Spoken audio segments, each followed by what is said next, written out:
devant la boulangerie. Virginie qui est en vente, moi qui suis dans le fournil. Hier, on s'est amusé à décorer là, un petit peu toute la façade. On s'est dit que cette façade-là, elle est à nous.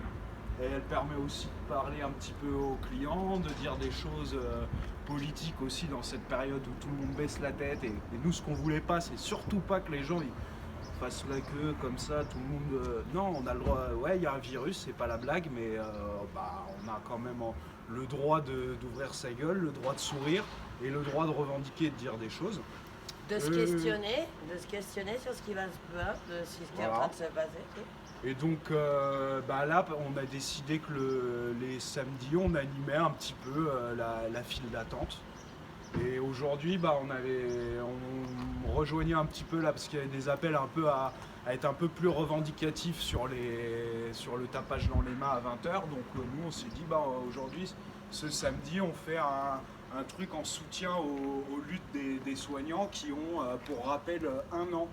Ça fait déjà 1 an qu'ils luttent. Là, forcément que c'est pas la meilleure période pour eux pour lutter. Mais on n'oublie pas et on pardonne pas les politiques austéritaires. Et donc on a mis tout un tas de textes, on a diffusé pas mal de sons, justement de chansons qui avaient été faits par les salariés du milieu hospitalier, ouais. Voilà. Et à la hauteur de ce qu'on peut faire, en tout cas, on est là. Et on reste là, et puis voilà. Les samedis, on anime la rue de la Beaune. Super. Et les clients, comment... Les clients, ils sont contents, puisque la queue est un peu longue, puisque il y a effectivement entre la distance et puis le fait qu'on soit fermé, et le fait que tout le monde soit là sur place. Voilà, on a des clients qui sont contents aussi de participer. Tout à l'heure, il y a même eu, je ne sais pas si vous avez vu, mais tout à l'heure, ça a chanté même un petit peu, tout à l'heure, puisqu'on avait les paroles. Donc, je crois que c'est important aussi que les gens sont très contents de savoir que du coup, on est quand même là aussi. Et l'important, c'est de pouvoir réagir.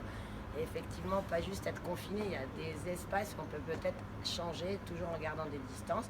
Mais il y a plein de choses à pouvoir se raconter. Puis comme c'est calme, puisqu'il n'y a plus rien autour, plus aucun bruit, on arrive à s'entendre même de très loin. Et donc, on va samedi prochain, on essaiera d'évoquer peut-être autre chose, d'autres questions, les mêmes questions, ou voir avec les clients aussi ce qu'ils peuvent proposer. On n'a un peu pas le temps beaucoup d'échanger parce que c'est quand même dense. Mais comme ça va durer, sur la durée, donc on va avoir le temps de pouvoir proposer encore d'autres choses et de pouvoir se rencontrer et discuter pour au réveil, une fois que tout pourra reprendre, qu'on se dise pas « Ah mais merde, tout ce temps-là, qu'est-ce qu'on a fait ?» Et c'est ça. Ouais.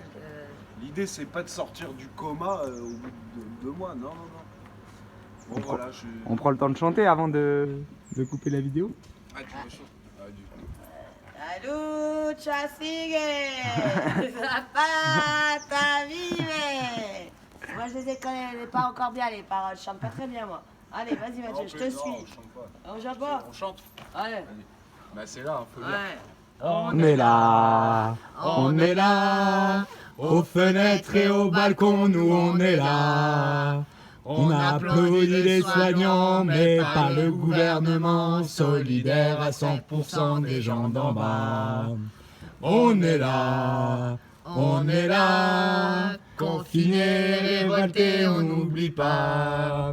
Qu'ils ont tout privatisé, tout vendu aux financiers, ça ne se passera plus comme ça car on est là. On est là, confinés, révoltés, on n'oublie pas. Les hôpitaux saturés, la santé dégradée, les moyens pour nous soigner, on les a pas. On est là, confinés, révoltés, on n'oublie pas. Les milliards aux entreprises, comme toujours, ils priorisent leurs intérêts sur nos vies et sur nos droits. On est là, confinés, révoltés, on n'oublie pas. Les précaires vont travailler sans pouvoir se protéger. De cette hypocrisie-là, on n'en veut pas.